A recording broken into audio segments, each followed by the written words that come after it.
ये देश तुष्टीकरण से नहीं चलेगा। ये देश तो संविधान से चल रहा है और संविधान का मतलब ही होता है समान विधान, जहाँ सबके समानता की बात होती है, सबके लिए एक नीति और एक नियम की बात होती है। तो मुझे लगता है किसी को तकलीफ नहीं होना चाहिए। और संविधान में है, संविधान का अनुच्छेद 44 कहता है कि यूसीसी लागू होना चाहिए, क्योंकि उस समय ही डॉक्टर भीमराव अंबेडकर साहब चाहते थे कि ये चीज़ें लागू हो जाए। देश की आज़ादी को काफ़ी दिन नहीं हुए थे, परिस्थितियाँ अनुकूल नहीं थी। आज भारत जो है 75 साल हो गए भारत को आज़ाद हुए। आज देश की स्थिति बदल चुकी है और मुझे लगता है कि जो डिस्क्रिमिनेशन है वो कभी नहीं होना चाहिए। समानता अगर सभी के लिए एक बात होती है, यह देश भी एक बहुत बड़ा परिवार है और परिवार में एक के लिए अलग कानून, दूसरे के लिए अलग कानून, ऐसा नहीं होना चाहिए। इसी पे आदरणीय प्रधानमंत्री जी ने कहा कि परिवार में अगर सभी के लिए समभाव से समान कानून आता है तो मुझे नहीं लगता है कि किसी को भी तकलीफ होनी चाहिए। और यूसीसी लागू होने से तकलीफ क्या है?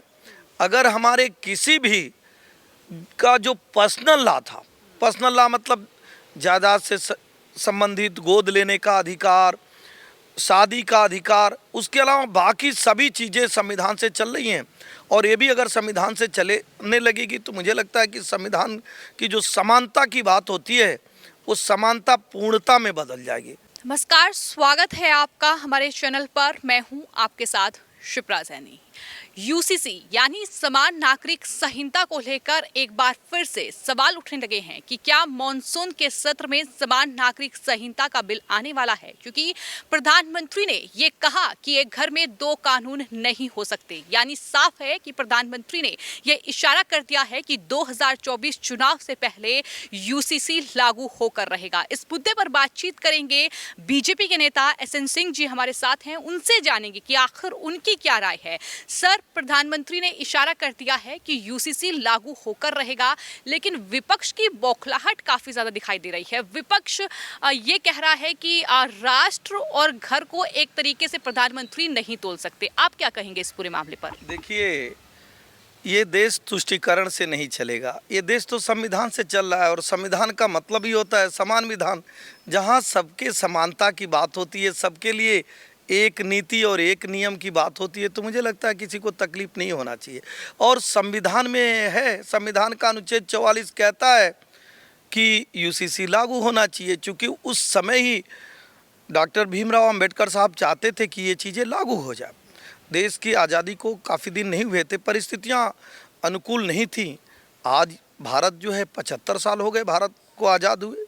आज देश की स्थिति बदल चुकी है और मुझे लगता है कि जो डिस्क्रिमिनेशन है वो कभी नहीं होना चाहिए। समानता अगर सभी के लिए एक बात होती है, यह देश भी एक बहुत बड़ा परिवार है और परिवार में एक के लिए अलग कानून, दूसरे के लिए अलग कानून, ऐसा नहीं होना चाहिए।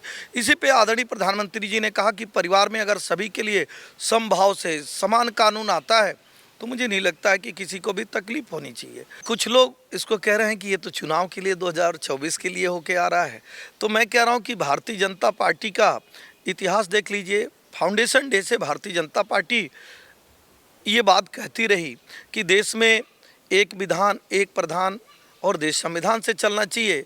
तो जब हम ऐसी बात को कहते हैं और जो कहते हैं वो करते हैं, तो निश्चित तौर पे आपको ये मानना पड़ेगा कि बहुत जल्दी यूसीसी देश में लागू होगा। और यूसीसी लागू होने से तकलीफ क्या है? अगर हमारे किसी भी का जो पर्सनल लॉ था, पर्सनल लॉ मतलब जायदाद से संबंधित गोद लेने का अधिकार, शादी का अधिकार, उसके अलावा बाकी सभी चीज़ें संविधान से चल रही हैं और ये भी अगर संविधान से चलने लगेगी तो मुझे लगता है कि संविधान की जो समानता की बात होती है वो समानता पूर्णता में बदल जाएगी। इस नाते भी किसी को तकलीफ नहीं है। सर, आपने ये जिक्र किया कि भीमराव अंबेडकर के संविधान में इस बात का जिक्र है समान नागरिक संहिता का, तो फिर कुछ मुस्लिम लीडर ऐसे क्यों हैं कि भीमराव अंबेडकर के संविधान को ही गलत तरीके से पेश कर रहे हैं? वो कह रहे हैं कि संविधान में इस बात का जिक्र नहीं है, प्रधानमंत्री सिर्फ अपने एजेंडे को पूरा करने के लिए ऐसा कर रहे हैं। देखिए, मैंने कहा ना कि जो भी इस देश को अपनाया, जिनने भी बंटवारे के बाद से इस देश को अपनाया, वो भारत को अपनाया, वो भारत के संविधान को अपनाया, वो शरिया को नहीं अपनाया। और भारत का संविधान जो कहता है उसका अनुपालन होना चाहिए। अब कुछ लोग कुछ चीज़ों में संविधान को मानते हैं और कुछ चीज़ों में शरिया को मानते हैं। सिर्फ उन लोगों को तकलीफ है। मैं कह रहा हूँ कि भैया, अगर किसी ऐसी चीज़ होती जो सिर्फ एक धर्म के लिए होता, दूसरे धर्म के लिए नहीं होता, निश्चित तौर पे सवाल उठाना चाहिए कि इस देश में बहुधर्म के लोग रहते हैं, क्यों ऐसा हो रहा है। लेकिन सभी धर्मों पे अगर समान कानून लागू हो रहा है, समानता की बात हो रही है, तो उस समानता से आपको आपत्ति क्यों है? आपत्ति इसलिए है कि कुछ कानून जो है वो बनाए नहीं है, के बनाए हुए कानून है, जो किसी के ऊपर भी फतवा जारी कर देना और सुविधा के अनुसार चीज़ों को मानना, सुविधा के अनुसार नहीं मानना। जैसे मुस्लिम धर्म में नाच गायन भी वर्जित है, लेकिन आप देखती होंगी जहां अरबों रुपए का फ़ायदा होगा, करोड़ों रुपए का फ़ायदा होगा, वो हीरो बनकर गायन करके लोग अर्जित करेंगे, वहाँ दिक्कत नहीं होगी। लेकिन जहाँ संविधान मानने की बात हो रही है, संविधान के अनुच्छेद 44 में इस बात का जिक्र है और संविधान सबको ये कहते हुए, जो इस समय राष्ट्र में जो सब ऐसी पार्टी है जो जनता की पार्टी है, वो सबकी राय के द्वारा सर्वसम्मत से अगर कानून बनता है तो मुझे नहीं लगता कि किसी को आपत्ति होगी। तो सोनिया गांधी भी अब मीटिंग कर रही हैं बाकायदा और तमाम पार्टियों की प्रतिक्रियाएं सामने आ रही हैं। मेरा सवाल आपसे ये है कि क्या विरोध की वजह जो है वो ये है कि तुष्टीकरण की राजनीति जो राजनीतिक पार्टियां करती हैं, तमाम विपक्षी दल, क्या ये विरोध की वजह है सबसे बड़ी? देखिए, आप देखी होंगी बहुत सारे रिपोर्ट आए मुस्लिम समाज के ऊपर, सच्चर कमेटी की भी रिपोर्ट आई और 55 साल देश में सोनिया गांधी की पार्टी राज की।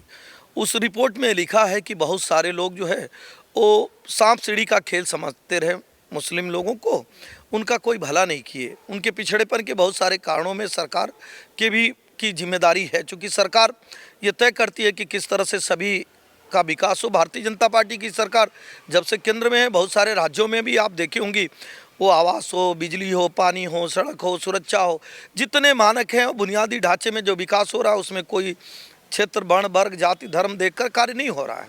तो जब ऐसे कार्य होते हैं तो ऐसे लोग जो तुष्टीकरण की राजनीति करते हैं, तुष्टीकरण के नाते सत्ता पाए रहते हैं, उनको लगता है कि ये तो मुस्लिम समाज का हित होने वाला है, मुस्लिम समाज का भला हो जाएगा। जैसे 3 तलाक पे भी जो हमारी मुस्लिम बहनें थी, जब वो भारतीय जनता पार्टी के साथ खड़ी हो गई, जब वो सच्चाई के साथ खड़ी हो गई, जब और पार्टियों का साथ छोड़ दी, तो निश्चित तौर पे उनको दर्द हुआ। तो इस दर्द को वो बयान न करके दूसरे तरीके से इसका विरोध कर रहे हैं। जबकि आप देखती होंगी दबे मन से बहुत सारी पार्टियां कह रही हैं कि नहीं ये ठीक है, हम इसका समर्थन करेंगे, क्योंकि सच सच होता है और वो बिल्कुल सूर्य के उजाले की तरह वो साफ दिखाई देता है। इसमें स्पष्टता से ये बात है कि सभी धर्मों के लिए एक समान कानून होगा और जो पर्सनल लॉ था, जो व्यक्तिगत कई चीज़ों में था, केवल उसमें परिवर्तन हो रहा है, बाकी सब कुछ तो संविधान से था ही। सर, आपने ये कहा कि कुछ पार्टियां जो हैं खुले दिल से जो है स्वागत भी नहीं कर रही हैं और विरोध भी नहीं कर रही हैं, चाहे फिर वो आम आदमी पार्टी हो। लेकिन इसी कड़ी में कपिल सिब्बल आते हैं, समाजवादी पार्टी के नेता हैं और वकील है। उनकी तरफ से ये कहा गया कि सरकार ने तो अभी तक कोई ड्राफ्ट ही नहीं रखा और जब तक ड्राफ्ट नहीं रखा तब तक तो इस पर कोई बातचीत होनी ही नहीं चाहिए। अच्छी बात है। सरकार जो विधि आयोग है, विधि आयोग ने सार्वजनिक तौर पे आपके माध्यम से, बहुतेरे माध्यमों से जनता के बीच में, जनता की राय के लिए और जितने धर्म के मानने वाले अनुयायी हैं सबके बीच में उन्होंने इस बात को रखा कि आप राय दे सकते हैं। अच्छी बात है, इसको कहते हैं सहभागिता। सभी लोगों की भागीदारी उसमें हो और यही एक जिम्मेदार, पारदर्शी, ईमानदार सरकार की जिम्मेदारी होती है, जो वर्तमान में आदरणीय मोदी जी के नेतृत्व में जो कार्य हो रहे हैं वो इसी भागीदारी को दिखाती है। 30 दिन का समय दिया जा रहा है और निश्चित तौर पे कपिल सिब्बल साहब एक जानकार व्यक्ति हैं, उनसे भी राय मांगा जा रहा है कि अगर आपको कहीं से कोई दिक्कत आ रही है तो आप राय दे सकते हैं, अच्छे सुझाव भी दे सकते हैं। हो सकता है कि आपके पास कोई और अच्छा सुझाव हो, उसको माना जाएगा। क्योंकि मतलब केवल विरोध करना, चाहे अच्छा भी हो विरोध करना, ये समझ में नहीं आता है। और कुछ लोग ये मान लिए हैं कि हमारा वाला खराब भी हो तो हम उसका साथ देंगे, दूसरा वाला अच्छा भी होगा तो हम उसका विरोध करेंगे। इस तरह से देश नहीं चलेगा। आप देखे होंगे कि भारतीय जनता पार्टी जो कहती है वो करती है। 370 पे भी आप देखे होंगे डे वन से भारतीय जनता पार्टी कहती थी कि देश में 370 जब हम पूर्ण बहुमत की सरकार बनाएंगे तो उसको हटाएंगे। राम जन्मभूमि पे भी हमारा स्टैंड क्लियर था। बहुत सारे सहयोगी दल जो हमको समर्थन दे रहे थे, उनकी विचारधाराएं हमसे भिन्न थी, तब भी भारतीय जनता पार्टी राष्ट्रवाद की विचारधारा, विकासवाद की विचारधारा में कभी परिवर्तन नहीं ले आती। और देश में जो यूसीसी है, निश्चित तौर पे ये लागू होना चाहिए और लागू होगा। सर, मेरा आखिरी सवाल आपसे ये है कि क्या इस मॉनसून सत्र में यूसीसी बिल लेकर सरकार आ रही है, और जो तैयारी विपक्ष ने कर ली है, जिस तरीके से सोनिया गांधी की बैठक हो रही है और तमाम राजनीतिक दलों की बैठकें होंगी, तो क्या इसका पुरजोर विरोध जो है वो भी सत्र में देखने को मिलेगा, और क्या ये बिल आसानी से पास हो जाएगा? क्या लगता है आपको? देखिए, विधि आयोग एक स्वतंत्र संस्था है, वो अपनी ड्राफ्ट को बनाएगा, सरकार के समक्ष रखेगा, और सरकार में तमाम बड़े पदों पर जिम्मेदार लोग बैठे हैं। हर चीज़ों का आकलन करने के बाद निश्चित तौर पे अगर हम किसी अच्छे कार्य को करने चलते हैं तभी चर्चाएं होती हैं। अगर ऐसा नहीं कुछ करना होता तो ये चर्चा नहीं होती। सरकार तो पहले दिन से ही अपनी जिम्मेदारी को निभा रही है, आपसे राय ले रही है, और बहुत सारे लोगों की राय जब आ जाती है, सब देखते हुए जो सरकार के जिम्मेदार पद पर बैठे हुए हैं, जो लॉ मिनिस्टर साहब हैं, आदरणीय प्रधानमंत्री जी हैं, हमारे जो वरिष्ठगण हैं, निश्चित तौर पे सभी का आम राय करते हुए ड्राफ्ट को भी सार्वजनिक करते हुए, ताकि कपिल सिब्बल सरीके बहुत सारे लोग जान सके, अपनी आपत्ति को दर्ज करा सकें। ऐसा करते हुए सबके का साथ, सबका विकास, सबके विश्वास के नारे को बुलंद करते हुए भारतीय जनता पार्टी अगले कदम को बढ़ाएगी। तो साफ तौर पर बीजेपी के नेता एसएन सिंह का ये कहना है इस पूरे मामले पर कि बीजेपी ने जो कहा था, यानी सबका साथ सबका विकास, उस नारे को बीजेपी बुलंद कर रही है। और इतना ही नहीं, जिस तरीके से 3 तलाक से लेकर तमाम मुस्लिम पक्ष में जो फैसले सरकार की ओर से लिए गए हैं, उनसे भी तकलीफ जो है वो विपक्षी दलों की बढ़ रही है। और यही वजह है कि अब यूसीसी को लेकर भी इतना विरोध जो है वो देखने को मिल रहा है। फिलहाल आपकी इस पूरे मामले पर क्या कुछ राय है, हमें कमेंट बॉक्स में जरूर लिखें और चैनल को सब्सक्राइब करें। धन्यवाद।